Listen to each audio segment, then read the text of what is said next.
चलो देखो question, 9th question.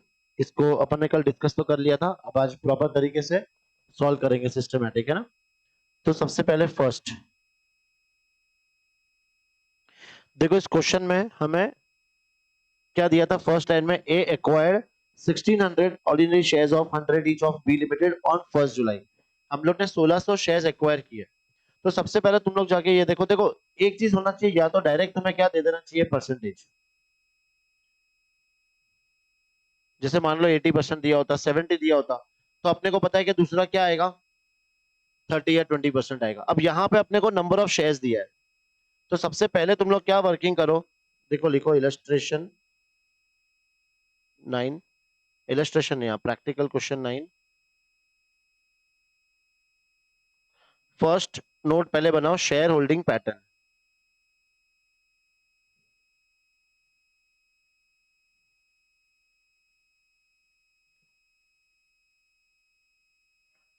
Share holding pattern ना, देखो शेयर होल्डिंग पैटर्न कैसे, ए के पास, ए लिमिटेड के पास कितने शेयर्स है, तो वो है 1600, और टोटल इसके शेयर कैपिटल कितना है, 2000।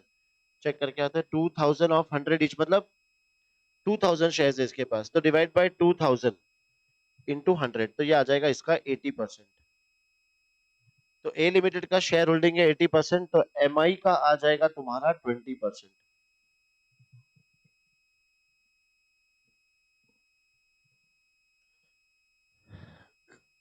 ठीक है, अब नेक्स्ट एक एक एडजस्टमेंट देखते हैं।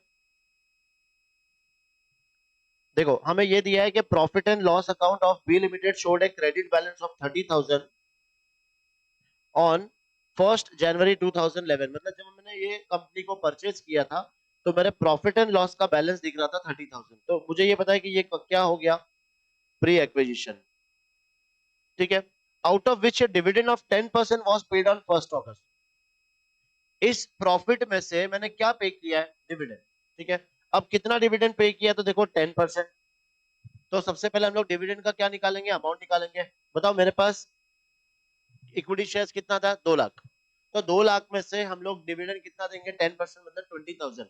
तो ये 20,000 में कौन से प्रॉफिट में से दूंगा, 30,000 में से। तो मेरा जो प्री एक्वेशन प्रॉफिट था 30, उसमें से 20 क्या हो जाएगा, माइनस हो जाएगा। एक एक वर्किंग वापस लिख लो, डिविडेंड की लिखो, note number 2, dividend declared by, कौन सी कंपनी है, B limited, which is equal to 10%। 10% of किसका, उसका जो शेयर कैपिटल है 2 लाख, मतलब उसने डिविडेंड डिक्लेयर किया कितना, 20,000।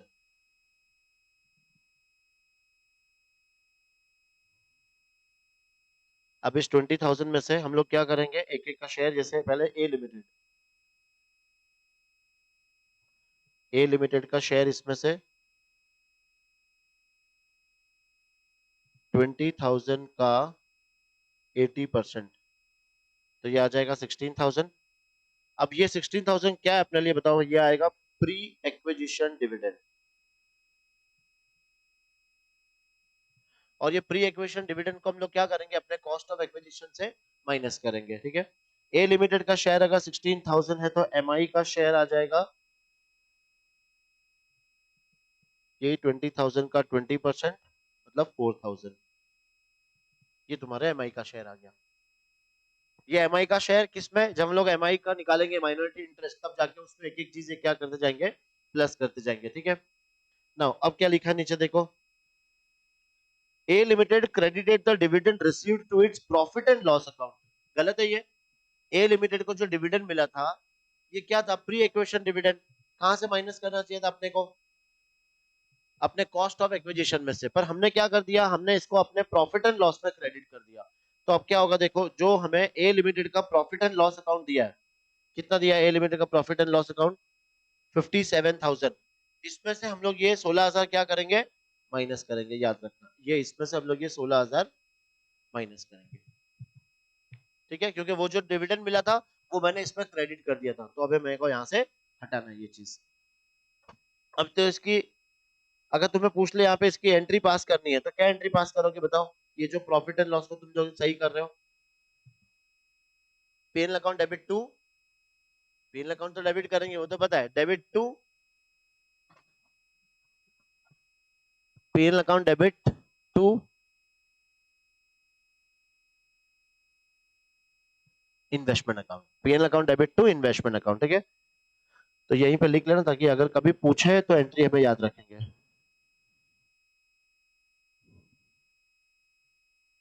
Profit and loss account debit to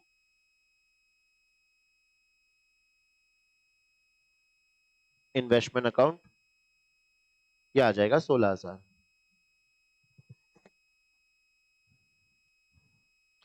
next अब क्या किया था गलती देखो, plant and machinery, plant and machinery which stood at 1,50,000 on 1st January was considered as worth 1,80,000 on 1st जुलाई। क्या हुआ बताओ इसमें प्लांट एंड मशीनरी का, पहले इसका वर्किंग कर लेते हैं हम लोग।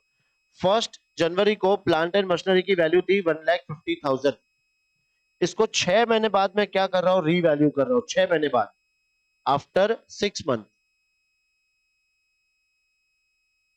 ठीक है। तो मुझे पहले क्या निकालनी पड़ेगी बताओ, इस 1.5 लाख की आफ्टर 6 महीने के बाद इसकी क्या वैल्यू होगी, मुझे वो निकालनी पड़ेगी। वो कैसे निकालेंगे, डेप्रिसिएशन, तो कितना आ रहा है डेप्रिसिएशन 6 महीने का, आई थिंक 7,500, पूरे साल का 10%, 15,000 तो आधा आएगा 7,500, तो इसका वैल्यू बच गया 142,500। तो यहाँ पे स्ट्रेट अवे 37,500 का मुझे क्या हो रहा है, प्रॉफिट हो रहा है। नाउ अब तुम्हें ये क्या चेक करना है कि डेट देखो, ये रिवैल्यू कब हुआ है, 1 जुलाई को, तो ये जो रिवैल्यूएशन रिजर्व आएगा कौन सा होगा, प्री एक्विजिशन, समझे। तो इसका वर्किंग बनाओ, note number 3, plant and machinery,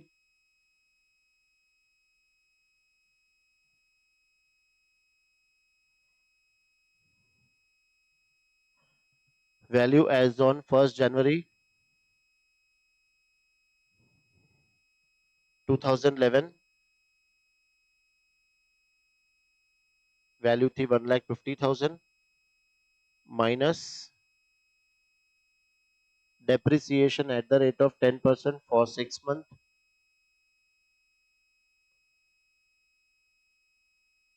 तो 1,50,000 इंटू 10/100 इंटू 6/12, ये आंसर आ रहा है 7,500।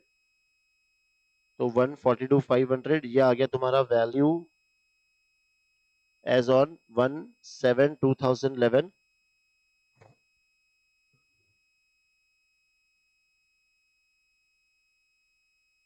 रिवाइज्ड वैल्यू एज ऑन 1/7/2011 वो आ गया 1,80,000।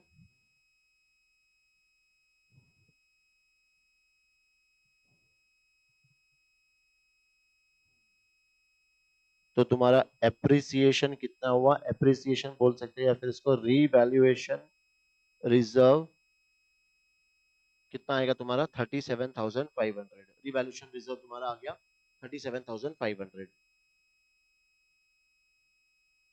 अब इस 37,500 में से किसका शेयर निकाल लेंगे, ए लिमिटेड का 80% और एम आई का 20%, करना 37,500 का 80%, हाँ 30,000, तो 30,000 आ जाएगा ए लिमिटेड और इसका आ जाएगा 7,500।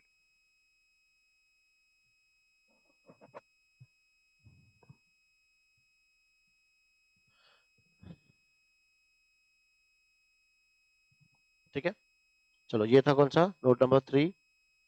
नोट नंबर 4 क्या है चेक करते हैं। देखो अपना डिविडेंड का इफेक्ट दे दिया, प्लांट एंड मशीनरी का दे दिया, और कुछ बचा है इसमें नहीं। अब हम लोग प्री और पोस्ट को डिवाइड कर सकते हैं, तो लिखो प्री एक्विजिशन प्रॉफिट्स,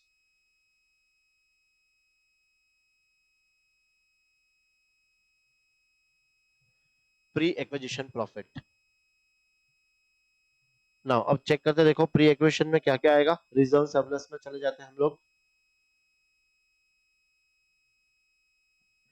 सिर्फ प्रॉफिट एंड लॉस इसका तो मुझे ओपनिंग वैल्यू दिया था, मतलब ये मेरा क्लोजिंग है, correct.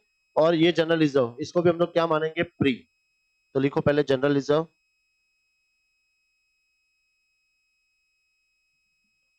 1 lakh, general reserve 1 lakh, फिर इसमें ऐड करो profit and loss account opening balance. देखो ओपनिंग बैलेंस था 30,000, लेकिन इसमें से हम लोग ने 20,000 का डिविडेंड पे कर दिया, तो मेरा बैलेंस कितना बच गया? ओनली 10,000। फिर इसमें ऐड करो current year profit. Current year profit, now current year profit आएगा कैसे? देखो मेरा क्लोजिंग बैलेंस है 82,000, मेरा ओपनिंग बैलेंस है 10,000, तो मेरा करंट ईयर का प्रॉफिट आ गया 72,000। ये पूरे साल का है, तो 6 महीने का कितना इंटू 6 डिवाइड बाय 12, तो ये तुम्हारा आ जाएगा answer 36,000। Correct. Profit and loss closing है 82, ओपनिंग था 10, तो ड्यूरिंग द ईयर तुमने कितना अर्न किया? 72,000।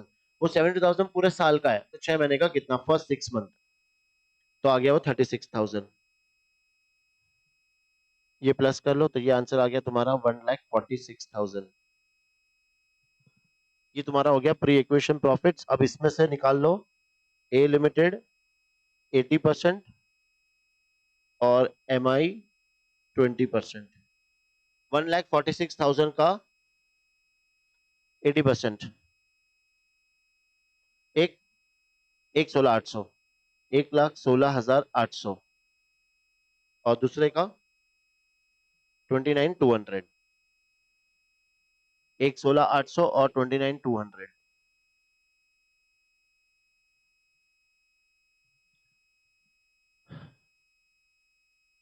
ठीक है। नाउ अब नोट नंबर 5, अब निकालो post acquisition profit. Post acquisition profit. Now post acquisition profit में क्या लिखेंगे अपन? प्रॉफिट आफ्टर 1 जुलाई 2011। जो रिमेनिंग प्रॉफिट कितना बचा था? रिमेनिंग 36,000। 36 अपन ने प्री लिया, तो बाकी का 36 हो जाएगा पोस्ट। ठीक है। अगर वो मशीनरी का एडजस्टमेंट नहीं होता, तो ये डायरेक्टली मेरा पोस्ट हो जाता, और इसको हम लोग दोनों में क्या कर देते? डिवाइड कर देते। ठीक है। अब यहाँ पे हम लोग निकालेंगे। देखो ये तो पता चल गया कि हमें कुछ एक्सेस डेप्रिसिएशन आएगा, क्योंकि एसेट्स को रीवैल्यू किया, मतलब कुछ ना कुछ एक्स्ट्रा डेप्रिसिएशन आएगा। करेक्ट। तो वो लिखो depreciation on revised value of machinery.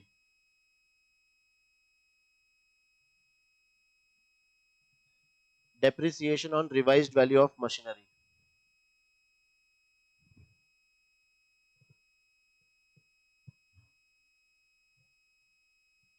बताओ कैसे?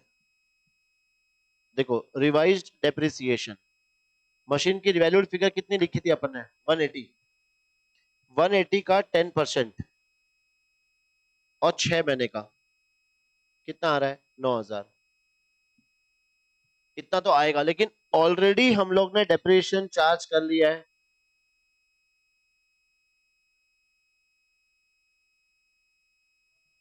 किस पे चार्ज किया था बताओ?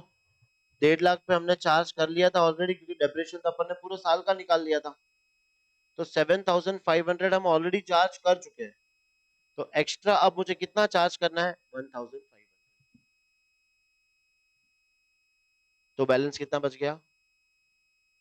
34,500। बस ये 34,500 में ए लिमिटेड का शेयर और एम आई का शेयर। 34,500 का 80, हाँ 27,600, और दूसरे का 6,900।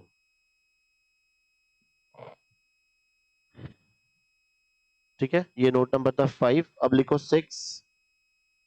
क्या निकालेंगे? Cost of control.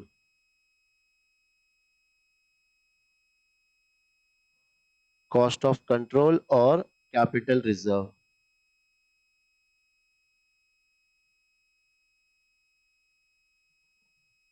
Cost of control और कैपिटल रिजर्व। सबसे पहले मुझे क्या चाहिए इसमें? Cost of acquisition.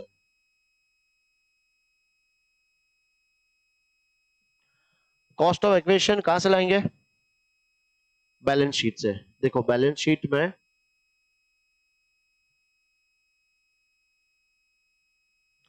ये इन्वेस्टमेंट, हम लोग ने जो इन्वेस्टमेंट किया कितने में खरीदा था? 3,40,000 में। तो मेरा कॉस्ट ऑफ एक्विजिशन कितना है? 3,40,000। लिखो कॉस्ट ऑफ एक्विजिशन 3,40,000। बताओ अब तुम लोग बताओ आगे से कैसे करेंगे, इसमें से क्या क्या माइनस होगा? प्री एक्विजिशन डिविडेंड माइनस करो इसमें से। प्री एक्विजिशन डिविडेंड कितना है? 20 का 80%, 16,000। और चेक कर दो, देखो ऊपर से क्या क्या आएगा। प्री एक्विजिशन डिविडेंड का शेयर ले लिया अपन ने। फिर जो रिवैल्यूएशन किया था कितना था? देखो रिवैल्यूएशन में ये भी प्री है ना, तो लिखना वहां पे pre acquisition revaluation reserve 30,000 minus pre acquisition revaluation reserve, इसमें अपना शेयर कितना था? 30,000। फिर क्या माइनस करते हैं अपन? Pre acquisition profits.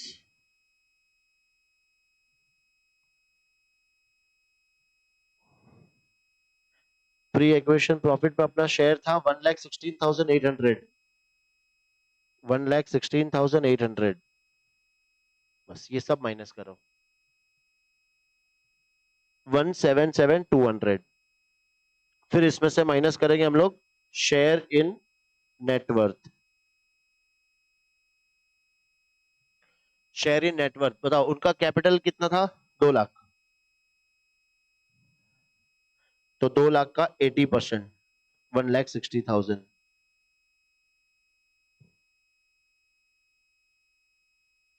17,200 ये क्या आ जाएगा? गुडविल। 17,200 का गुडविल।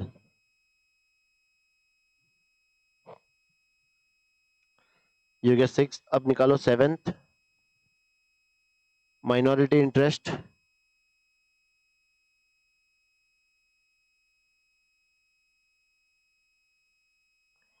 माइनॉरिटी इंटरेस्ट अब क्या करना है? माइनॉरिटी इंटरेस्ट सब कुछ जोड़ते जाओ बस स्टार्टिंग से। पहले share in net worth,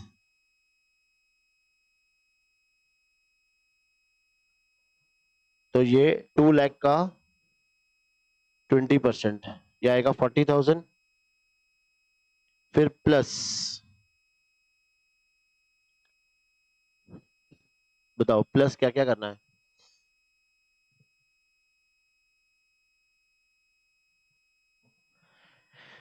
pre acquisition profits है ना, सब कुछ ऐड कर दिया। Pre acquisition revaluation reserve,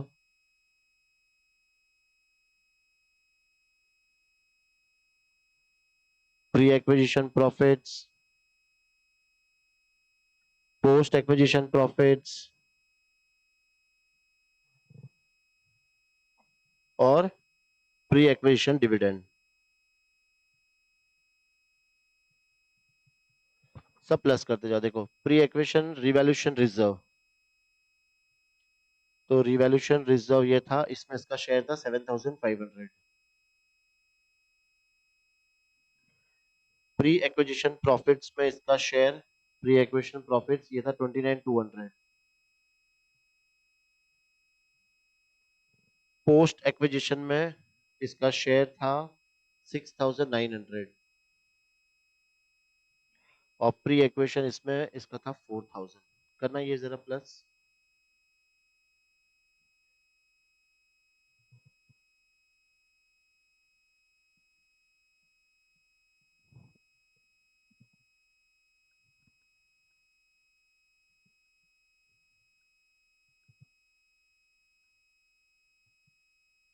pre acquisition dividend अपन देते हैं इसको शेयर,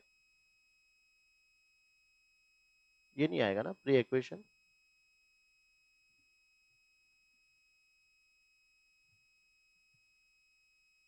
87 कितना बताया था? 87 600, 83 600।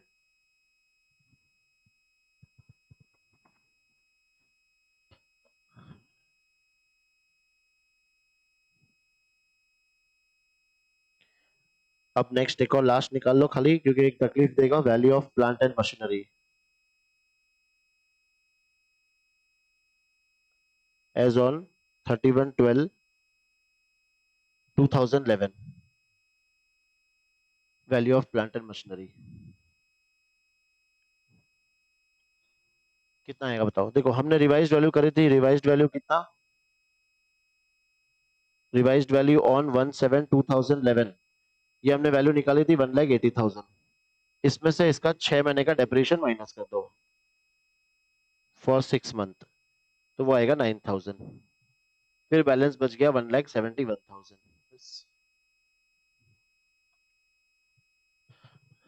सारे फिगर्स अपने ढूंढ लिए, अब तुम लोग बनाओ क्या, balance sheet. 15 minute low, 10 minute low, थोड़ा स्पीड से बैलेंस शीट बनाओ, एक बार तुम लोग ट्राई करो ये चीज।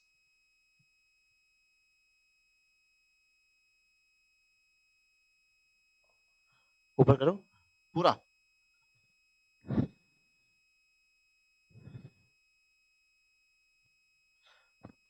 देखो अब बनानी है बैलेंस शीट। बैलेंस शीट के लिए सबसे पहले क्या चाहिए अपने को, फॉर्मेट। जो क्वेश्चन का फॉर्मेट था वो एज इट इज क्या करना है, लिख लेना है। देखो है ना,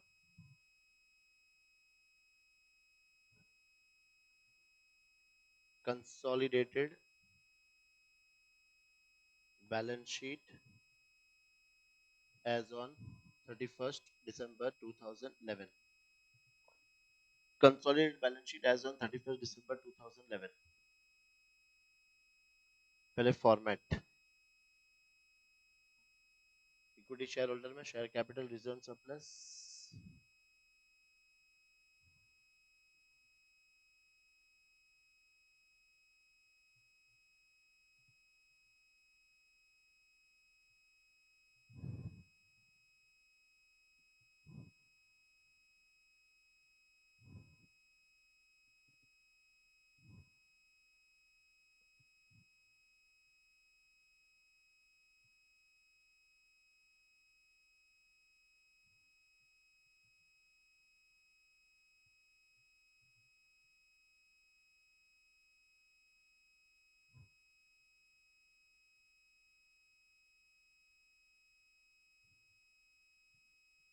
इक्विटी एंड लाइबिलिटीज। फर्स्ट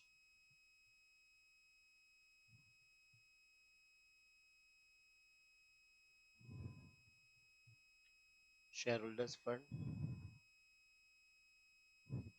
जिसमें ए शेयर कैपिटल, तो लिखा ऊपर का, लिख लिया ना, बाकी है। अच्छा, फिर बी रिजर्व्स एंड सरप्लस, अभी साथ साथ में बनाना। A share capital, B reserve surplus, फिर करंट लायबिलिटी से वैसे, लेकिन याद है तुम्हें बीच में क्या ऐड करना पड़ता है अपने को, माइनॉरिटी इंटरेस्ट। तो सेकंड पार्ट आ जाएगा माइनॉरिटी इंटरेस्ट। फिर थर्ड हम लिखेंगे करंट लायबिलिटीज, जिसमें ए पार्ट ऊपर दिया था ट्रेड पेबल, और बी है short term borings,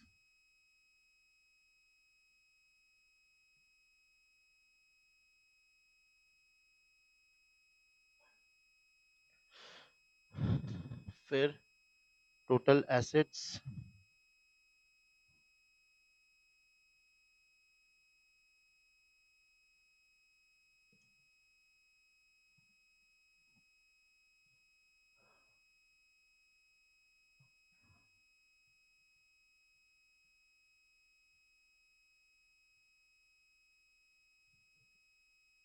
assets non current assets, फिर ए पीपीई,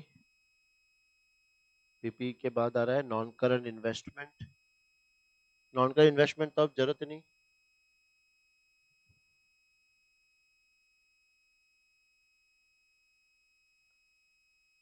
सेकंड क्या आ जाएगा, इंटेंजिबल एसेट। फिर सेकंड है करंट एसेट्स,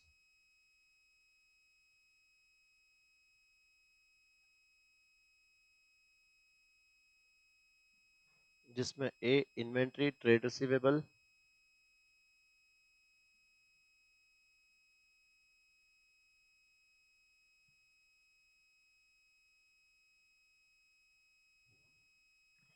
और C cash and cash equivalents.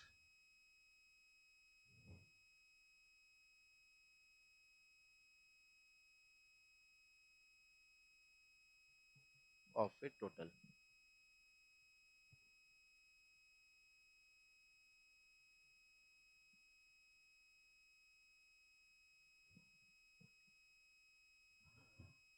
अच्छा, अब इसमें हम लोग देंगे सबसे पहले share capital, reserve surplus, minority interest, ऊपर वर्किंग नोट कर लिया था, trade payable 3, short term borrowings 4, PP 5, intangible asset 6, 7, 8 और 9।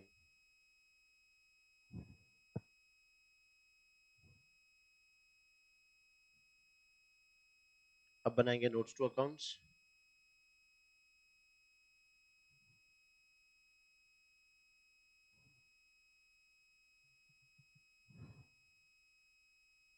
First share capital,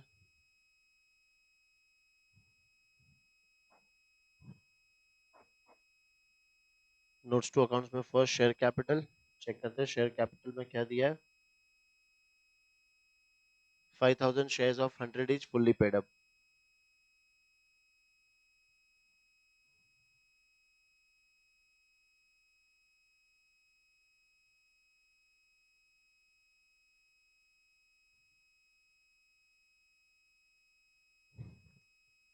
₹5,000 of ₹100 each fully paid up, इसमें आ जाएगा शेयर कैपिटल,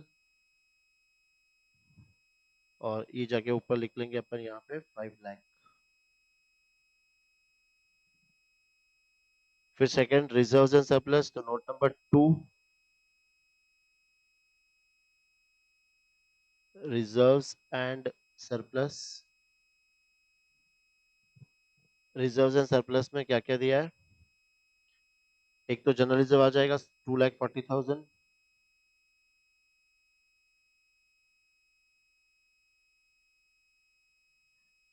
जनरल रिजर्व 2,40,000। फिर profit and loss account, profit and loss में से इसका 57,200 पूरा लेंगे,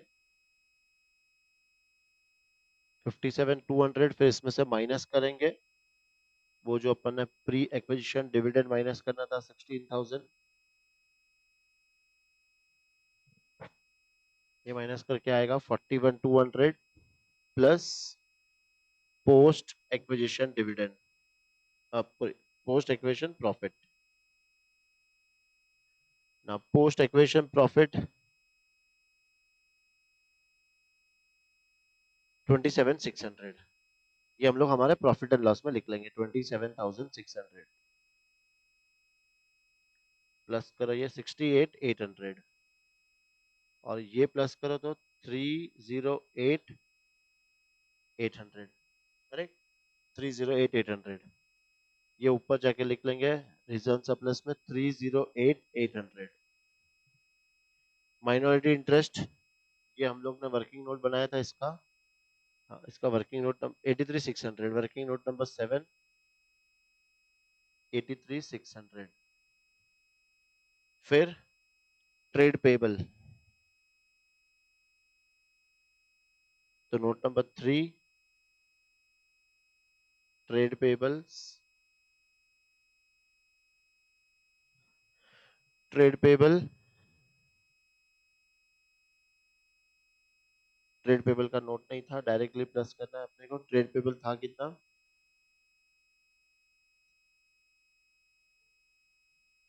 47,100 और 17,400, है ना? हाँ, पर यहाँ पे तुम्हें अलग अलग ऐसे शो करना पड़ेगा, ए लिमिटेड और बी लिमिटेड। ए का कितना था वापस बोला? 47,100, बी का 17,400, तो ये टोटल 64,500। ठीक है, तो ट्रेड पेबल यहाँ पे लिख लेंगे 64,500।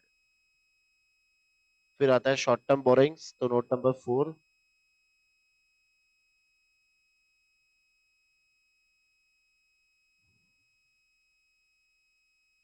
Note number 4 short term borings. Short term borings में सिर्फ इसका ही है, बैंक ओवरड्राफ्ट 80,000,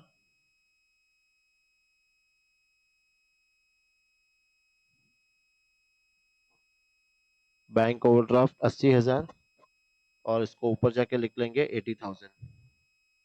इधर की टोटल 10,36,900 या 200 900 10,36,900 टैली। फिर नोट नंबर 5 पीपी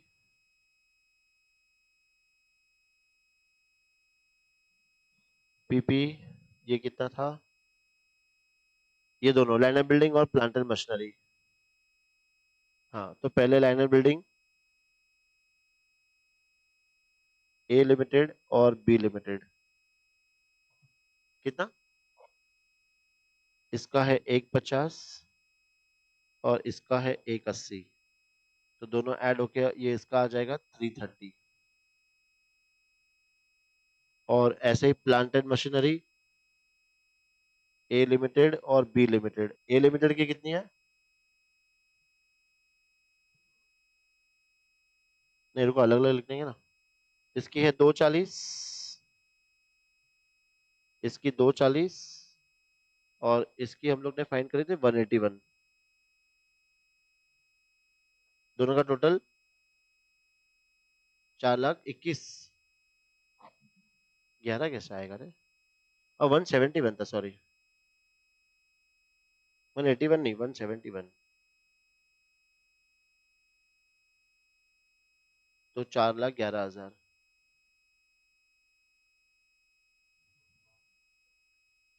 ठीक है, कहाँ ऐड हुआ नया पेज, कितना है टोटल, 7,41,000, 7,41,000। तो ये ऊपर जाके ऐड कर देंगे 7,41,000। फिर नोट नंबर 6 ये लिखो इंटेंजिबल एसेट,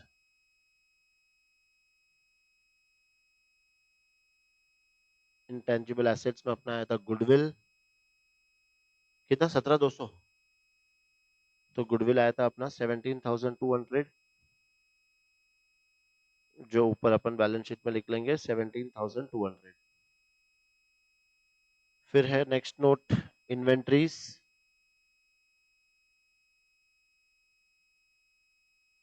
इन्वेंट्रीज ए लिमिटेड बी लिमिटेड, ए का कितना है इन्वेंट्रीज, किसका फोन आ रहा है, हाँ ए का कितना है 1,20,000, बी का 36,400, तो ये टोटल आ गया 156,400। तो इन्वेंट्रीज 156,400। इन्वेंट्रीज के बाद आ रहा है ट्रेड रिसीवेबल,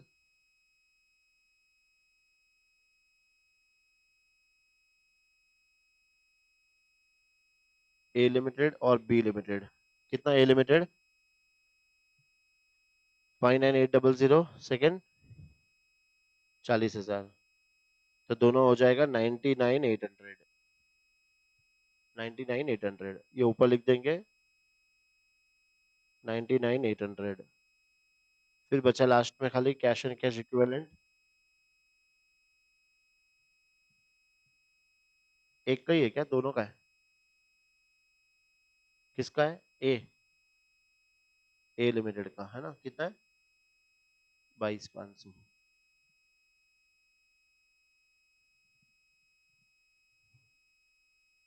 एक का ही है 22,500, दोनों का है ना दोस्त,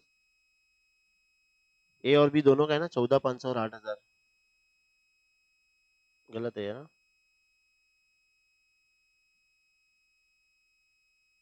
ए का है 14,500 और बी का है 8,000, ऐसे करके 22,500 है, तो ऊपर लिख दो 22,500,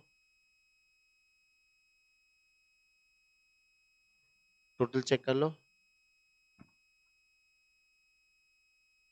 सेम है, कितना था उसका 10,36,900, 10,36,900। चलो बैलेंस शीट वाला तो हो गया क्लियर अच्छे से। अभी हम लोग कल है ना ये सीखेंगे consolidated profit and loss account, PL के 2 या 3 क्वेश्चन है, 2 क्वेश्चन है वो हम लोग कल खत्म करेंगे, ठीक है। इसके बाद 4 बचे हैं, मतलब 2 वो हाँ, अच्छा फिर तो खत्म, ठीक है।